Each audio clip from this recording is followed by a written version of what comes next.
어제 횡재세 토론회를 개최했습니다.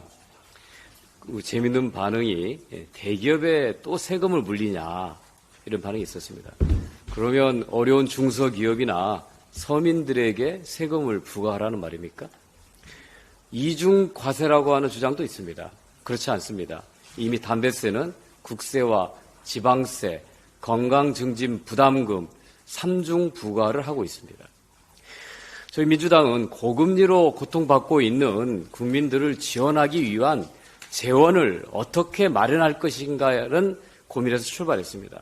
정부가 세금을 더 안 걷겠다, 국채 발행도 없다고 하면 소득이 있는 곳에 세금을 부과한다는 조세 원칙을 따르자는 것입니다. 횡재세는 갑자기 바람이 불어서 노다지가 들어온 경우 평소보다도 많은 이익을 발생한 초과 이익을 환수하는 방법입니다. 그 환수 방식이 세금이냐 부담금이냐는 선택의 문제입니다. 다음은 누구에게 어떻게 지원하냐는 것입니다. 저는 고금리로 고통받는 분에게 직접 지원하는 것이 효과적이라고 봅니다. 현 정부의 상생금융 정책은 신규 금융상품을 판매하는 방식이어서 신용도가 낮거나 현재 고금리로 고통받는 분들에게는 효과가 없습니다. 체코의 경우 은행들이 나서서 상생금융 방안을 제시했지만 정부가 금융상품 판매 방식을 거부하고 횡재세를 도입했습니다. 우리도 정부가 나서서 은행의 팔을 비트는 관치가 아니라 국회의 입법으로 해결해야 합니다. 이미 세금으로 환수하는 법안이 나와 있고 다른 대안으로 부담금 방식으로 기금 조성을 해서 직접 부담을 덜어주는 방식의 법안도 발의될 것입니다. 국회에 조속한 논의를 촉구하고 추진하도록 하겠습니다. 어제 공공지역 필수의료 TF 출범이 있었습니다. 의대 입학 정원의 확대는 지난 문재인 정부 때 추진했던 것이고 민주당의 확고한 입장입니다. 의대 입학 정원 확대처럼 여야가 오랫동안 추진해온 정책을 정부 여당이 국면 전환이나 선거용 목적으로 이용해서는 안 됩니다. 정부는 의대 정원 확대 계획을 구체적인 숫자와 함께 빨리 발표해야 합니다.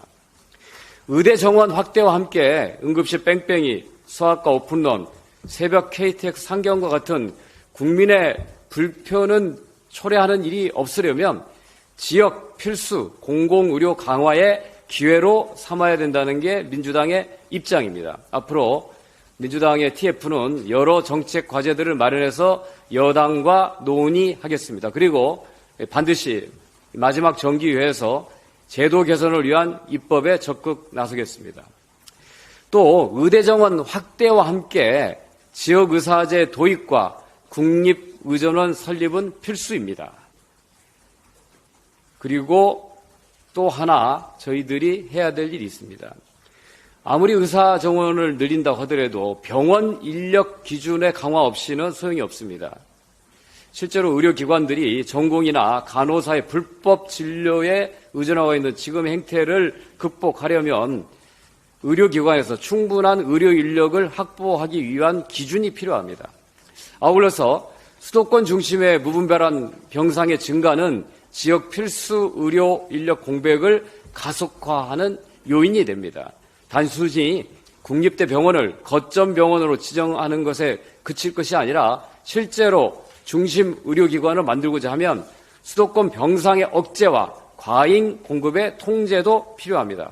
앞으로 민주당의 지역 필수 공공의료 살리기 TF는 전문가와 환자, 소비자 단체 등 외부 인사를 자문위원으로 모셔서 국민의 요구에 따른 보건의료 체계를 새롭게 만드는 역할을 해나갈 것입니다.